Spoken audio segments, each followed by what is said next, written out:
mademoiselles. Nous allons nous retrouver dans quelques instants. Nous allons attendre 11h30 heure de Paris précise pour démarrer ce nouveau webinaire. Donc je vous propose, pour ceux qui sont déjà ici, de dire bonjour. C'est super dans le chat. Allez-y, bonjour, bonjour. Ravi d'être avec vous. On démarre pile à l'heure dans quelques secondes. Alors surtout, restez bien connectés, restez bien branchés. Nous allons bientôt démarrer. Bonjour, bonjour. Sympa de mettre des bonjours dans le chat. Ça y est, il est 11h30. Allez, nous allons démarrer donc ce webinaire avec la thématique aujourd'hui qui est réussir vos prises de parole.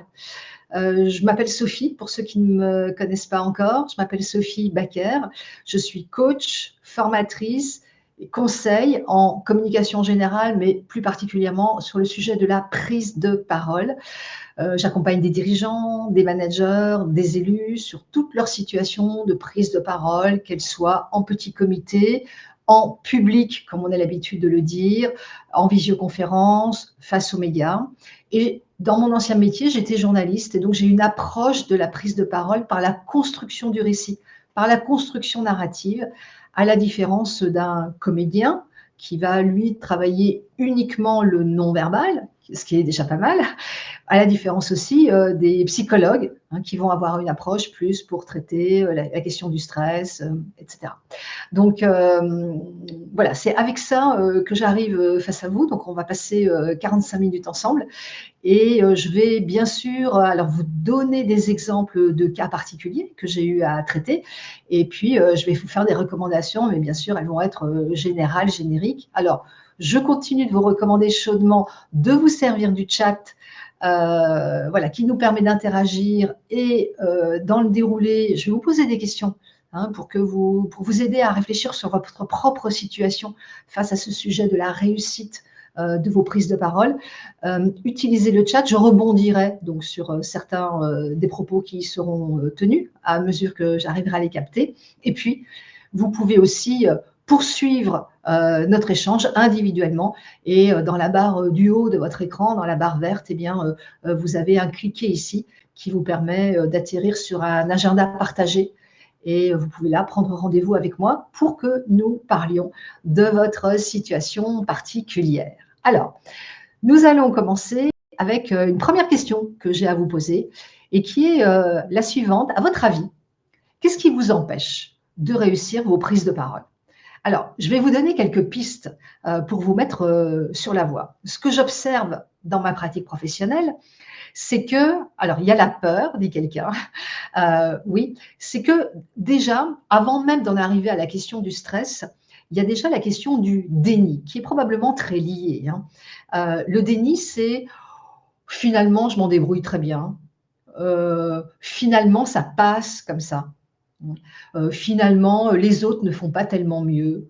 Donc, ce sujet de la prise de parole, alors c'est vrai que globalement, je considère, de là où je parle, c'est-à-dire de mon expertise, que le niveau d'impact, de qualité des prises de parole est en général assez bas, mais il y a aussi cette question du déni qui est non mais ça va assez bien comme ça. Est-ce que certains d'entre vous se retrouvent là-dedans ? Je vais venir sur la question de la peur et de la timidité, la peur du jugement bien sûr. Est-ce que certains d'entre vous se retrouvent sur cette histoire de non mais ça va bien comme ça quoi. Après, vous n'êtes pas obligé de le partager. Après, il y a un autre phénomène que je constate aussi souvent qui est celui du découragement. C'est-à-dire ceux qui partent battus et qui se disent non mais de toute façon, la prise de parole, c'est pas pour moi, c'est pas mon truc. Quand j'étais enfant, j'étais timide, ou bien quand j'étais enfant, on m'a empêché de parler, et donc c'est pas mon truc, c'est pas pour moi. Et ça aussi, ça va empêcher finalement de se coltiner le sujet. Et j'ai une mauvaise nouvelle pour vous, c'est que si vous ne vous le coltinez pas, si vous ne vous dites pas ok, je vais faire quelque chose, et on va voir ensemble qu'est-ce que vous pouvez déjà commencer à faire. Mais si vous ne vous dites pas ok, je me le coltine ce truc-là, si vous restez dans cette dimension de découragement, eh bien effectivement, vous risquez d'être bloqué. Est-ce que certains d'entre vous, vous vous retrouvez dans cette dimension de découragement, une forme de flemme, oui, une forme de flemme dans le sens où on ne va pas être écouté de toute façon, ou voilà, ou de toute façon, à quoi bon? C'est pas mon métier d'origine, j'ai pas été formée pour ça. Et puis là, on me demande de faire un truc, après tout, bah, donc du coup, je vais me mettre, du coup, voilà, comme ça. Et puis du coup, bah, je vais mettre en place des stratégies d'évitement. Est-ce que certains d'entre vous se retrouvent dans ces stratégies d'évitement? J'envoie quelqu'un à ma place, je me fais porter pâle, ou bien quand je suis en réunion, bah, je laisse passer mon tour. Voilà, c'est souvent des choses que j'observe. Et puis ensuite, il y a la fameuse question du stress, effectivement. Et je me suis rendu compte, alors, comme je vous l'ai dit, je ne suis pas psy, donc ça ne vaut que par expérience et observation, ce que je partage ici avec vous. Mais le stress est bloquant. C'est-à-dire que le stress va paralyser plutôt que de donner l'envie de se coltiner, comme je le disais tout à l'heure, de se coltiner le problème. Et très souvent, le stress qu'on peut avoir, alors plus ou moins, alors effectivement, dans le stress, il y a la peur du jugement des autres. Effectivement, en prise de parole, on est seul face aux autres. Hein, donc il y a la peur d'échouer, alors surtout dans la culture française, je ne sais pas si vous écrivez de France, mais en tout cas dans la culture française, l'échec est super mal vécu. Il y avait tout à l'heure, j'ai vu passer dans le chat le manque de connaissances. Ben, effectivement, par exemple, si on se retrouve sur une prise de poste, eh bien, on a peur de ne pas encore avoir suffisamment de connaissances et d'expérience dans cette nouvelle situation pour pouvoir s'exprimer convenablement. Et donc, la peur d'être moqué, la peur d'échouer. Ah, bonjour la Belgique, c'est super. Oui, la peur d'échouer. Donc, en fait, le déni, le découragement et le stress et tout ça étant entremêlés, fait que souvent, eh bien, vous ne vous coltinez pas et donc que vous ne réussissez pas parce que la réussite, elle va venir progressivement. Elle ne va pas venir d'un seul. Le stress est lié à une peur de manque de professionnalisme. Oui, alors je rebondis sur ce qui vient d'être dit, ce qui est souvent très paradoxal parce qu'en fait, vous êtes tous des très grands professionnels. En tout cas, je pars de ce principe-là et quand j'accompagne mes champions, comme j'aime bien les appeler dans la vraie vie, eh bien, c'est jamais leurs connaissances, leurs compétences qui sont le sujet, qui sont le problème, mais c'est bien cette expertise, cette compétence de prise de parole qu'ils ne savent pas comment tout simplement gérer. Alors, pour avancer un petit peu, j'ai une autre question pour vous. Est-ce que quelqu'un dans votre entourage vous a déjà conseillé d'améliorer vos prises de parole? Alors parfois, ce sont des personnes dont vous estimez qu'elles ne sont pas qualifiées. Hein, votre collègue qui vous dit j'ai rien compris à ce que tu m'as dit hier dans la réunion. Oui, ma femme, dit quelqu'un. Ok, très bien, je vous le laisse. Ça peut être voilà, quelqu'un d'un entourage proche qui dit voilà, j'ai rien compris à ce que tu as dit en réunion, ou bien oh là là, ta présentation avec ta présentation PowerPoint, c'était vraiment pas terrible, je me suis ennuyée. Donc des personnes non qualifiées, dont vous vous dites bah, après tout, euh, est-ce qu'elle est pertinente pour me le dire?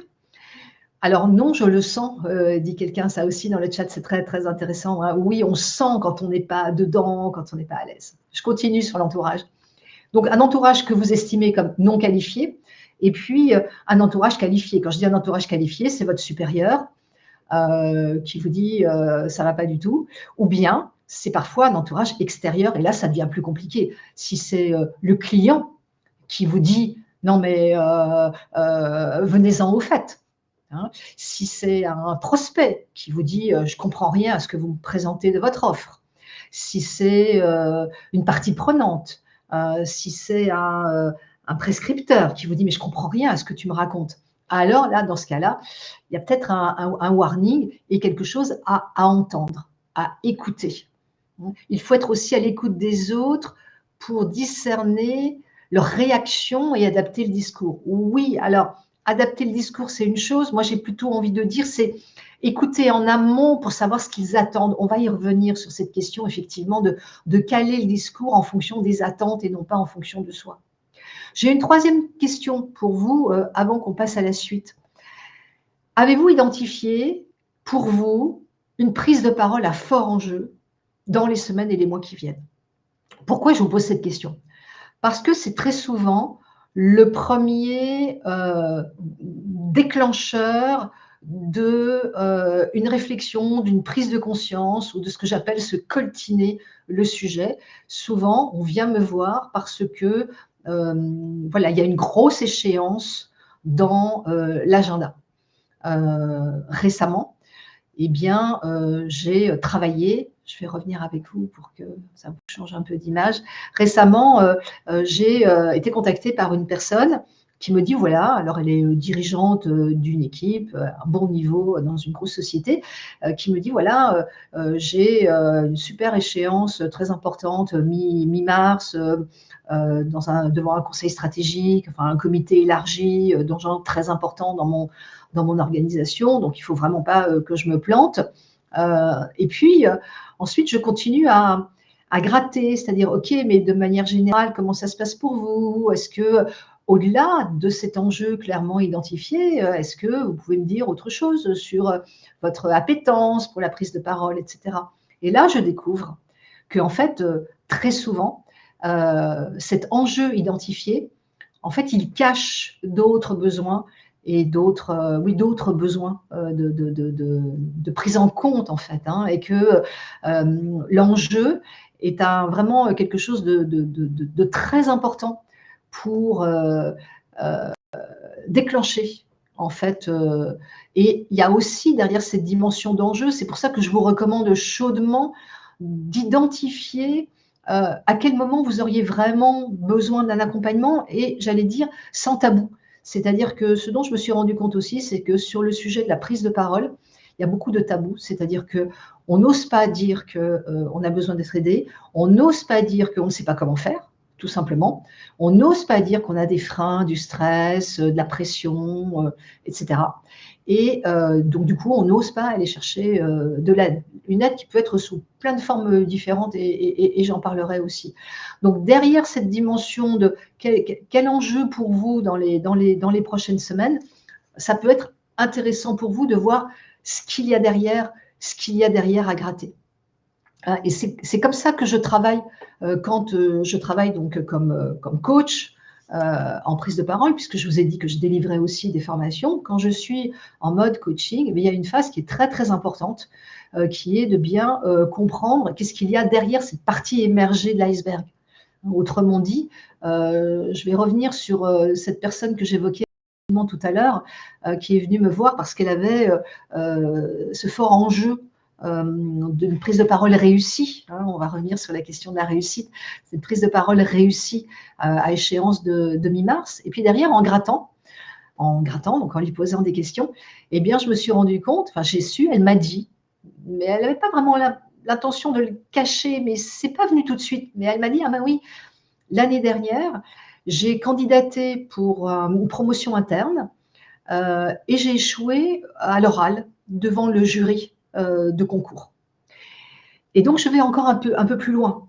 Et puis, je lui dis, mais de manière générale, est-ce que vous avez du stress dans vos prises de parole? Sa première réponse, c'est non, non, ça va bien. Et puis ensuite, elle réfléchit, ça commence à monter. Elle me dit, ah ben oui, mais si, finalement, je ne me rends même plus compte que j'ai peu ou prou en permanence quelque chose qui bloque, quelque chose qui est un frein. Elle me parle du syndrome de l'imposteur. Qui a déjà identifié pour lui, pour elle, le syndrome de l'imposteur au moment de ses prises de parole? Je suis sûre que cette personne dont je vous parle, c'est pas la seule à éprouver ça. Donc, mais oui, mais oui, mais oui. Est-ce que je suis bien légitime à prendre la parole? On m'a demandé de venir dans cette réunion, mais finalement, bah, pourquoi faire, quoi? Enfin, est-ce que je suis à la bonne place? On me demande de remplacer mon chef, mais est-ce que je suis à la hauteur? Après tout, il avait qu'à venir. Donc c'est voilà, c'est toutes ces questions qui sont importantes à déminer, à détricoter, à commencer à observer. Et on en reparlera tout à l'heure quand on sera vers la fin de ce webinaire, mais c'est tout ça qu'il faut prendre en compte. Suite à un AVC, j'éprouve un stress, mes neurones n'étant plus parfaitement connectés, j'ai tendance à rougir. Oui, alors merci pour ce partage, Olivier, très précieux. Ça m'arrive, alors souvent, je dirais pas souvent, mais ça m'est effectivement déjà arrivé que des personnes me disent, alors je pense notamment à une personne, c'est un accident de voiture, elle avait pris l'airbag dans la figure et donc elle avait un œil, cette personne-là, momentanément empêché. Donc elle n'avait pas le bandeau, mais elle ne voyait plus du tout avec un seul œil. Donc on pourrait se dire que pour la prise de parole, bah, il n'y a pas besoin de voir des deux yeux. Et puis c'était un petit peu avant les fêtes de fin d'année, et donc il y avait le fameux discours de vœux.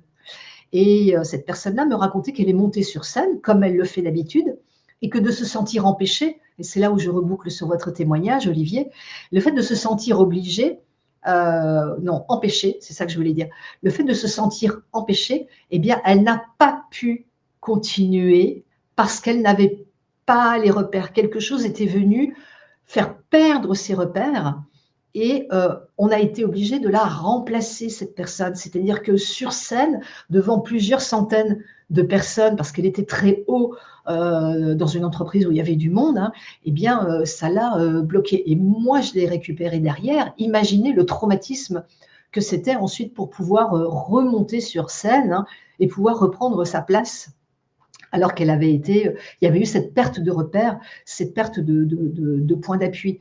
Donc, alors, ça peut être aussi spectaculaire que la confidence que nous a faite Olivier à propos de son AVC, ou bien le récit que je viens de partager avec vous. Ça peut être aussi spectaculaire que ça, mais ça peut être aussi beaucoup plus ténu. C'est-à-dire que à un moment ça marche, et puis tout d'un coup, pour une raison, on ne sait pas laquelle, tout d'un coup ça ne marche plus. Et ça aussi, c'est des témoignages que j'ai très souvent. J'en parlais encore récemment avec quelqu'un que j'ai croisé. Quand je dis que je fais de la prise de parole, en général, tout le monde a un petit commentaire à faire. Ah ben oui, mais moi oui, moi non, moi pas comme ci, moi pas comme ça. Et ce monsieur m'explique que ça marchait très bien. Et un jour, ça s'est cassé et il ne sait pas pourquoi. Il n'y a pas d'AVC, il n'y a pas d'accident, il n'y a pas d'airbag dans l'œil, il n'y a rien du tout. Mais tout d'un coup, eh bien, ça bloque. Et, et voilà. Et c'est pour éviter ben, tout ça, hein, tout ce qu'on vient de brasser ensemble, qu'il est important pour moi de vous dire que la prise de parole, c'est vraiment une question d'outils, de techniques, et on va y revenir. Avant cela, je voudrais déjà commencer à vous donner quelques recommandations pour que vous puissiez vous dire que avec les clés que je vais vous donner, je vais vous en donner 3. Avec ces clés que je vais vous donner, eh bien, déjà avec ça, vous allez pouvoir commencer à changer votre routine, à changer votre regard sur le sujet et commencer à faire autrement. Parce que, mauvaise nouvelle, si vous continuez de faire comme vous faites, eh bien, il ne va rien se passer de nouveau. Alors, il y a une question quand même avant de passer donc à cette nouvelle séquence. L'improvisation d'une prise de parole est-elle pertinente pour réussir cet exercice? En fait, moi, je ne travaille pas dans l'improvisation, je travaille sur l'impulsion, qui est quelque part entre la restitution de ce qu'on a mémorisé et de ce qu'on fait d'habitude, et puis l'improvisation pure. En fait. Et l'impulsion, c'est d'avoir préparé, et ça m'amène au prochain point, c'est d'avoir préparé et, alors sur le prochain point, sans transition, donc 3 clés d'amélioration. La première, aller à l'essentiel. Aller à l'essentiel, ça veut dire, et c'est là où ça rejoint ma réponse à la question de l'improvisation, c'est se demander qu'est-ce que moi, en tant qu'orateur, je veux que il, mon auditoire, retienne de moi. C'est important aller à l'essentiel parce que très souvent, dans les retours que fait l'entourage, justement, à quelqu'un qui n'est pas tout à fait en réussite de prise de parole, eh bien, on lui dit vas-y, fais plus court, viens à l'essentiel. Hein. In English, pour ceux qui parlent anglais aussi, straight to the point. Mais comment je fais? Et en fait, première clé que je vous donne, et je vous recommande de la méditer parce qu'elle est hyper importante, c'est de vous dire ok, pour aller à l'essentiel, il faut que je renverse le problème et que je me demande non pas ce que moi j'ai envie de dire, mais avec quoi je veux qu'il reparte. Avec quoi je veux que mon auditoire reparte. C'est comme ça que vous allez arriver à mieux focaliser. Ça, c'est un terme technique qui est hyper important. C'est comme ça que vous allez arriver à mieux focaliser, à mieux réduire le scope. Tiens, j'ai une question à la volée pour vous. Qui digresse, ou bien, autre travers, qui tourne en rond, hein, qui noie le poisson, comme on dit, qui tourne en rond sans avoir la possibilité finalement d'aller plus vite à l'essentiel. Le politique, oui, mais pas que le politique. Je tourne en boucle parfois, ouais, je tourne en rond, j'ai peur d'oublier quelque chose, donc je reviens. Voilà. Alors, il y a tourner en rond, il y a Sophie qui dit c'est pas le problème, tant mieux pour eux. Et puis, il y a la digression. Vous savez, quand j'ai une idée, puis finalement, j'en ai une autre, et puis j'en ai une autre, et puis j'en ai une autre, et puis au final, eh ben, je suis complètement perdue. Alors, moi qui parle, je suis perdue, mais alors, mon auditoire, je ne vous raconte même pas, lui, à quel point il est perdu. Okay, donc, ce sont vraiment aller à l'essentiel, se demander avec quoi je veux qu'il reparte et construire le récit. Alors, ça peut être fait en mode impro pour continuer de répondre à la question sur l'impro. Ça peut être fait dans l'élan du moment, quand on est un peu rodé, quand on est un peu à l'aise. Et puis, ça peut aussi se préparer en amont. Et quand j'accompagne mes champions, comme j'aime bien les appeler, eh bien, je donne des techniques de préparation justement pour arriver à identifier quelle est la focale, à quel endroit je veux mettre l'essentiel de mon propos le plus vite possible au démarrage pour que mon auditoire reparte avec ce que je voulais, avec quoi il reparte. Hein, beaucoup de digressions, oui, mais c'est tellement culturel la digression que ne vous en accablez pas. Simplement, la bonne nouvelle que j'ai pour vous, c'est que ça se travaille, ça se gère et que c'est un problème qu'on peut régler, je dirais, assez facilement. En tout cas, plus facilement parfois qu'on peut l'imaginer. Après, la deuxième clé, c'est entraînez-vous à voix haute. Et ça va nous emmener à un nouveau point qui est important, qui est celui de l'impact du non-verbal dans la prise de parole. Est-ce que vous connaissez la dimension non-verbale de l'impact d'une prise de parole? Est-ce que vous savez ce que se recouvre, hein? On parle de body language aussi, mais il n'y a pas que le body. Et puis, déjà, ce qu'il faut savoir, c'est qu'il y a le non-verbal et le verbal, et que dans le non-verbal, il y a deux dimensions. Et c'est à celle-là que je fais allusion quand je propose de vous entraîner à voix haute. Donc, il y a le vocal, c'est-à-dire tout ce que l'auditoire va capter avec ses oreilles. On appelle ça aussi parfois le paraverbal, c'est-à-dire ce n'est pas exactement le contenu, le poids des mots, comme on dirait, mais c'est le débit, les inflexions, les intonations, les pauses, la prononciation. Tout ce champ vocal, donc, c'est-à-dire qui est perçu par les oreilles de votre auditoire et que vous pouvez entraîner à améliorer en préparant vos prises de parole à voix haute. L'oral n'est pas de l'écrit à voix haute, hein. L'oral, c'est un mécanisme à part entière qui a ses propres mécanismes énergétiques, on va dire. Et il y a aussi donc dans le non-verbal, il y a aussi ce qu'on appelle le visuel, c'est-à-dire tout ce que l'auditoire comprend avec ses yeux. Et dans ce champ-là, on va avoir la posture, la gestuelle, les mimiques, le regard, le dress code, le fond. Hein, alors en visioconférence bien sûr, mais pas seulement, aussi quand on est dans une salle, comment est-ce qu'on se tient, est-ce qu'on se met debout, est-ce qu'on reste assis, est-ce qu'on est affalé, est-ce qu'on se déploie. Et donc tous ces éléments-là sont hyper importants puisque les études montrent que c'est le non-verbal qui est plus impactant que le verbal. C'est cognitif, hein, ça n'a rien à voir avec la culture, mais nous sommes fabriqués pour comprendre le monde, nous, en tant qu'êtres humains, comprendre le monde d'abord avec nos yeux. Okay, 55% pour le visuel, 38% pour le vocal, 7% seulement pour le verbal, mais attention, c'est ce qu'on a dans la tête qui se répercute sur le corps. Et quand je recommande, je reviens sur mon slide, quand je recommande de vous entraîner à voix haute sur vos situations de prise de parole avec fort enjeu, c'est pour faire la connexion entre ce que vous avez l'intention de dire et qui est dans la tête et la manière dont s'affranchit vos lèvres. Parce que cette connexion, souvent, eh bien, finalement, elle n'est pas là, hein, quand on n'est pas dans son récit. Et souvent, vous pouvez observer, surtout à partir de maintenant, observer chez certains orateurs qu'il y a leur bouche qui parle, et puis on voit que leur tête, elle réfléchit à autre chose.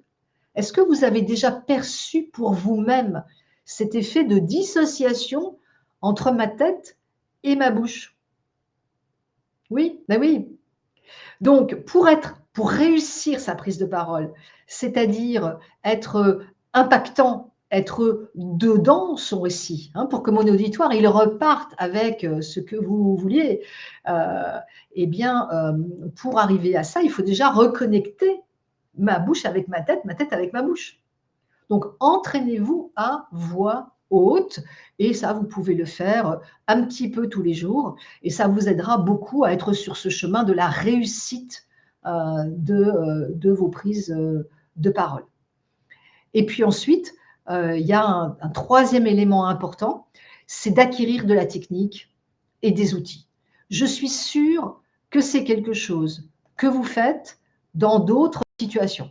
Imaginons, vous faites de l'aquarelle intuitivement et vous voulez être meilleur en aquarelle.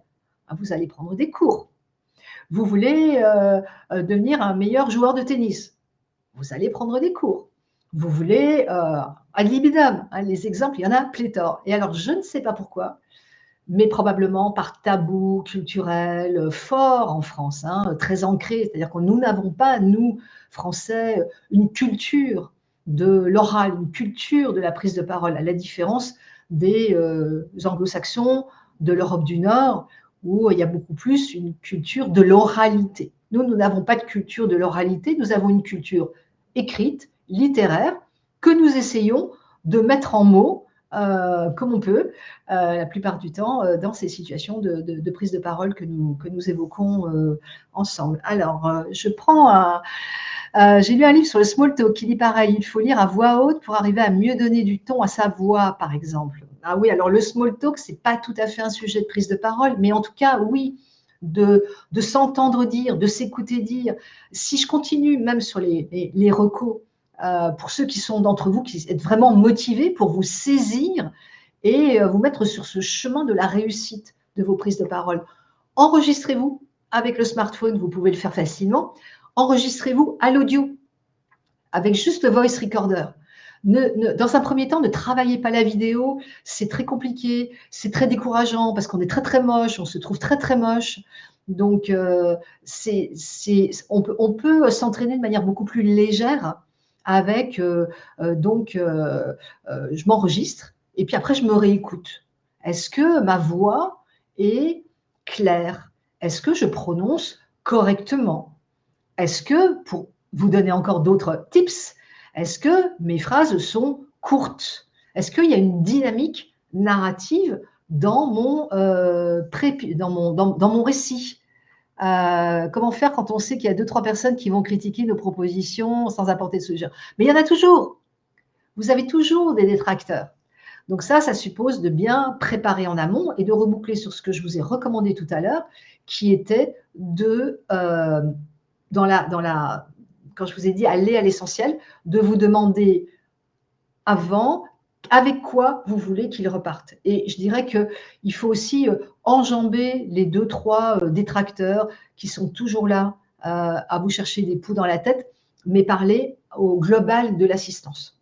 Et les techniques d'interaction en face à face peuvent s'inspirer de certaines techniques, outils que j'ai compilés dans ma méthode de travail, hein, puisque donc tout ce que je vous ai présenté jusqu'ici vient de ce que j'ai appelé donc la méthode du losange, et qui est une méthode de construction de récits, de préparation, hein, et de construction de récits que j'ai donc embarqués, packagés, enfin regroupés, voilà, dans la méthode du losange. Ici, vous voyez le logo et vous voyez aussi voilà, la couverture de l'un des 2 livres que j'ai écrits sur la méthode du losange. Alors, des méthodes du losange, enfin des méthodes en tout cas, il y en a plusieurs, hein, elle n'est pas exclusive, mais c'est pour vous dire, puisque tout à l'heure je parlais de acquérir de la technique et des outils, c'est que eh bien, c'est une compétence, la prise de parole, et c'est quelque chose que je trouve on ne considère pas suffisamment. C'est une compétence en tant que telle, et dans le monde d'aujourd'hui, dans le monde des médias sociaux, dans le monde du tout vidéo, dans le monde où ça va très vite, dans un monde où le travail se réinvente, ou en tout cas est quand même challengé, les modalités de travail sont challengées, eh bien, cette compétence de prise de parole, elle est, en tout cas, c'est ce que j'entends dire aussi, hein, elle est de plus en plus précieuse et j'ai envie de dire, alors c'est pas un beau mot en français, mais travaillable, hein, c'est-à-dire qu'elle s'acquiert. La prise de parole, c'est une compétence qui s'acquiert. Votre livre n'est pas sur Amazon, si, mon livre est sur Amazon, et en tout cas, il est chez l'éditeur. Vous pouvez passer par mon site web pour le commander. Anticiper les objections, travailler dessus et avoir un argumentaire pour répondre. Ok, très bien, la reco de quel par rapport à comment faire quand j'ai des détracteurs. Bien sûr, comment gérer sa voix lorsqu'avec le stress, on se met à trembler pendant la prise de parole. Eh bien, ma réponse, elle va être justement avec de la technique. C'est-à-dire que quand la voix tremble, c'est une question de point d'appui. C'est-à-dire que quand vous n'êtes pas installé dans votre récit, quand vous n'êtes pas assuré dans votre récit, il y a différents signes qui témoignent de cette non-assurance, on va dire, hein, assuré au sens stable, ancré. Et la voix qui tremble est l'un de ces signaux. Alors, ça dépend des personnes. Il y en a qui rougissent, il y en a qui tremblent, il y en a qui ont mal au ventre, il y en a qui se frottent les mains comme ça tout le temps. Donc, il y a plusieurs manifestations de ce stress. La réponse, c'est vraiment, avec de la technique, avec des outils, d'arriver à mettre en place de la technicité pour, voilà, pour en fait trouver des points d'appui. Voilà. Et dès que je vais trouver des points d'appui, et d'ailleurs ça m'amène à une anecdote que j'avais prévu de vous donner dans la dernière partie, qui me vient maintenant, une anecdote pour vous dire que c'est vraiment cette dimension de technicité qui vous permet de trouver des points d'appui et qui progressivement, parce que comme je vous l'ai dit, je crois tout à l'heure, je n'ai pas de baguette magique, il n'y a pas de remède miracle, c'est un processus. Et le premier processus, c'est déjà la prise, voilà, la prise en compte. Ah, il a trouvé le livre sur Amazon, super. Pouvez-vous préciser ce que peuvent être des points d'appui? Alors, plus le récit est concret, merci pour la question, plus le récit est concret, plus le récit est très allé à l'essentiel, hein, je vais reboucler là-dessus, plus dans ma tête, je visualise en tant qu'orateur, plus dans ma tête, je visualise quel est le morceau du récit que je veux transmettre, avec quoi je veux qu'il reparte. Plus je suis au clair dans ma tête avec ça, plus mon corps va naturellement être rassuré par cette intention bien identifiée. Et donc, mon intention clairement identifiée va me permettre au corps de trouver mon ancrage. Autrement dit, mon point d'appui, il est dans mon intention clairement identifiée, et cette intention va me permettre de trouver des appuis physiques aussi, hein, l'ancrage, la gestuelle ouverte, les mimiques congruentes, et cette intention clairement identifiée va permettre aussi à ma voix de se poser, et donc c'est là où on en revient sur la question voilà, de la voix qui tremble, etc. Plus je suis assurée, moins j'ai la voix qui tremble. Et ça, vous pouvez l'observer aussi dans la vraie vie. Hein, c'est-à-dire que, eh bien, dans la vraie vie, quand vous êtes sûr de vous, quand vous êtes dans l'élan, quand vous êtes dans l'enthousiasme, dans la conviction, bah, votre voix, elle ne tremble pas. Voilà, vous avez un autre problème, et là, je ne peux pas le régler, un problème médical, je veux dire. Hein. Voilà, par exemple, des gens qui vont bégayer, que moi, je ne sais pas traiter avec mes outils à moi, parce qu'ils relèvent du champ médical. Bon voilà, pour vous répondre, et une fois encore, on peut continuer. Prenez rendez-vous, cliquez ici, là, dans la barre du haut. On prend rendez-vous à chaque fois que vous avez besoin d'aller plus loin sur une d'aller plus loin sur un de ces éléments que je pointe. Alors maintenant, bah, et vous, hein, et vous là-dedans, et vous dans ce paysage, je vais vous donner là aussi une méthode pour commencer peut-être à vous rapprocher, si vous en avez besoin, de vous rapprocher d'un processus de mise en place de la réussite de vos prises de parole. Avant ça, comme je vous le disais, je voulais vous parler d'un cas qui est vraiment m'a beaucoup marqué.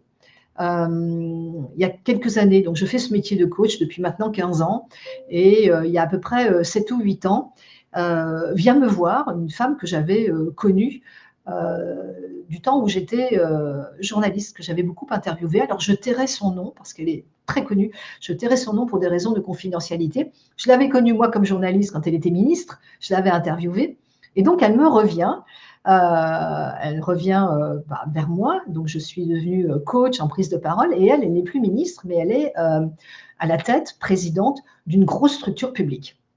Et donc, quand je la vois arriver face à moi, donc dans cette première séance de coaching qui avait été calée par son entourage, je lui dis: «Mais Madame la ministre, qu'est-ce que je peux faire pour vous?» Ça fait, elle avait une petite soixantaine d'années à l'époque quand on a travaillé, donc là, il y a 7 ou 8 ans ensemble.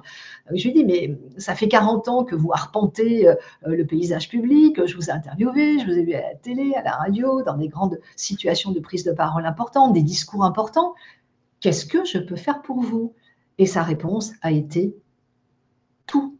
Vous pouvez tout pour moi parce que je ne sais rien et ça me pourrit la vie, et ça me pourrit la vie depuis 40 ans. Alors elle me dit: «Allez-y, qu'est-ce que vous pouvez pour moi?»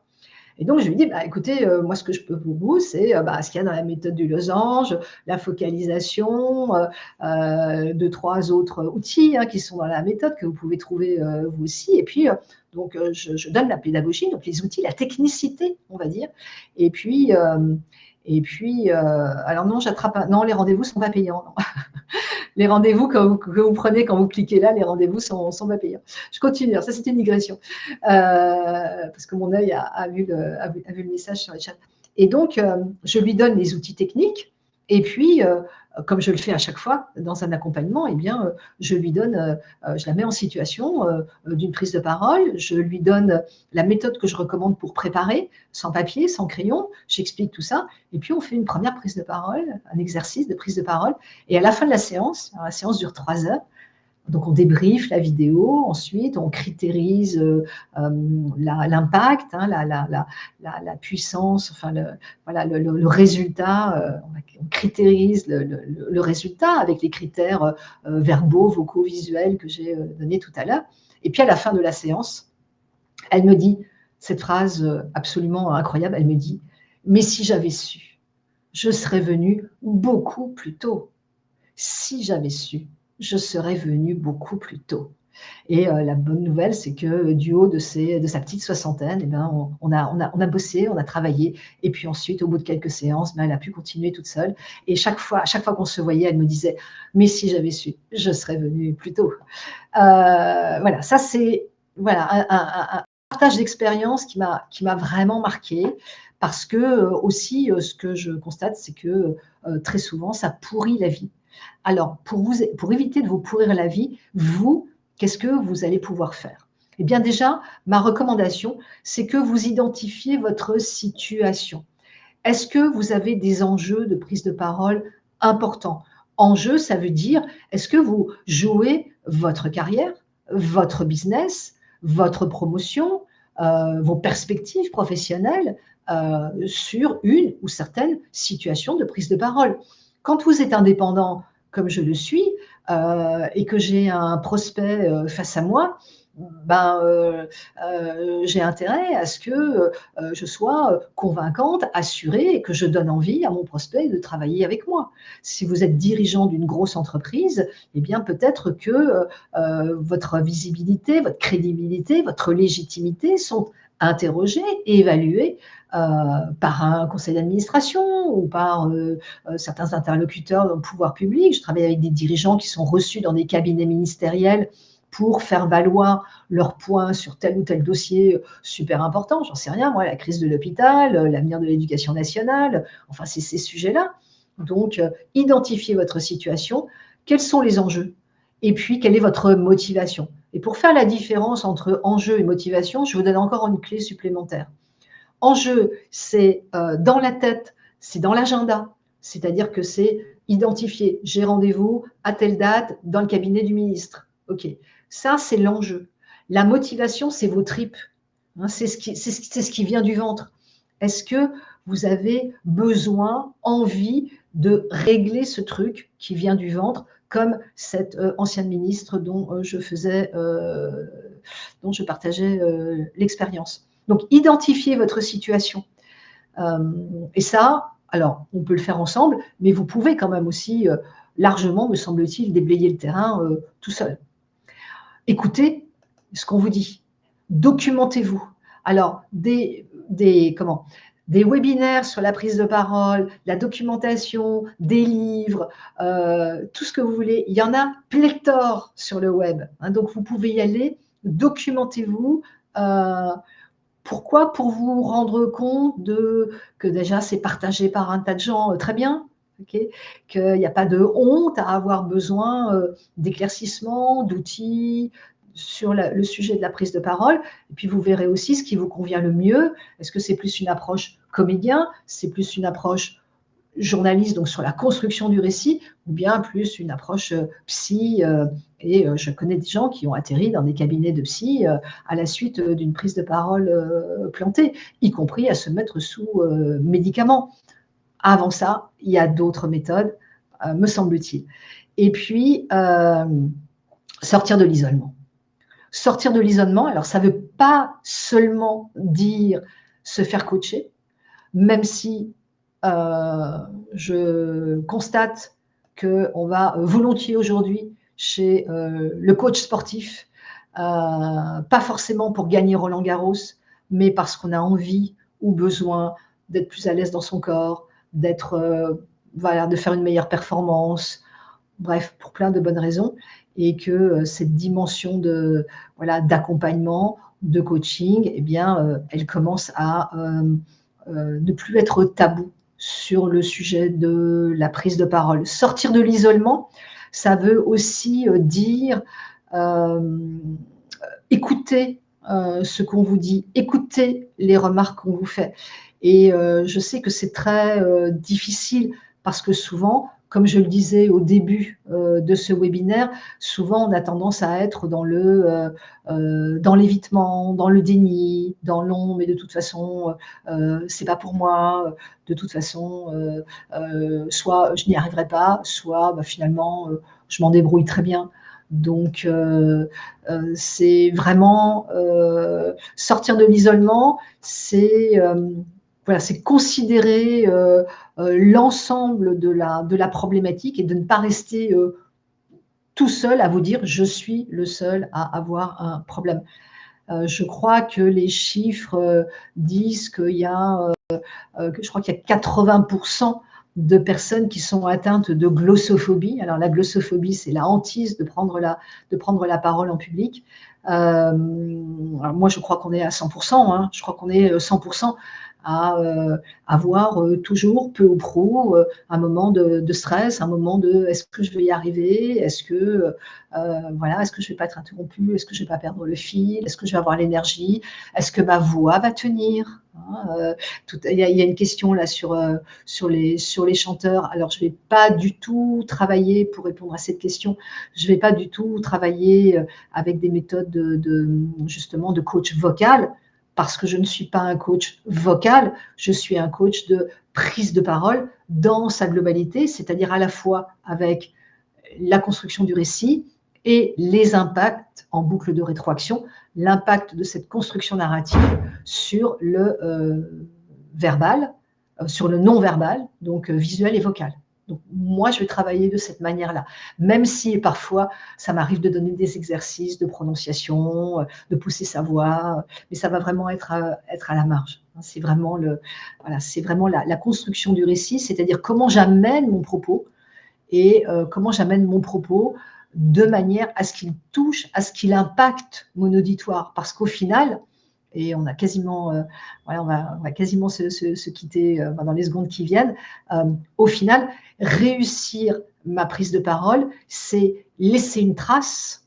Moi, c'est impacter, c'est laisser une trace positive, une trace dont on a envie de se souvenir. Quelqu'un qui dit: «Ah mais oui, mais c'était super là, cette personne déjà, ce qu'elle a dit en réunion, comment elle s'appelle? J'ai envie de la recruter, j'ai envie de la faire monter en compétences», hein. La réussite de la prise de parole, vous allez pouvoir la mesurer et la mesurer à l'aune des résultats que vous allez pouvoir obtenir. Il est l'heure de nous quitter. Donc, je vous remercie pour vos interactions dans le chat. Je serais ravie de poursuivre cette discussion avec ceux qui le voudraient au détour des rendez-vous que vous prendrez. Vous pouvez aussi vous abonner à ma newsletter sur LinkedIn. Donc, j'écris régulièrement des choses sur tout cet écosystème autour de la prise de parole. C'est un sujet qui me passionne, je pense que vous l'avez compris. Je vous dis, prenez soin de vous et puis peut-être à une autre fois. Ciao, ciao.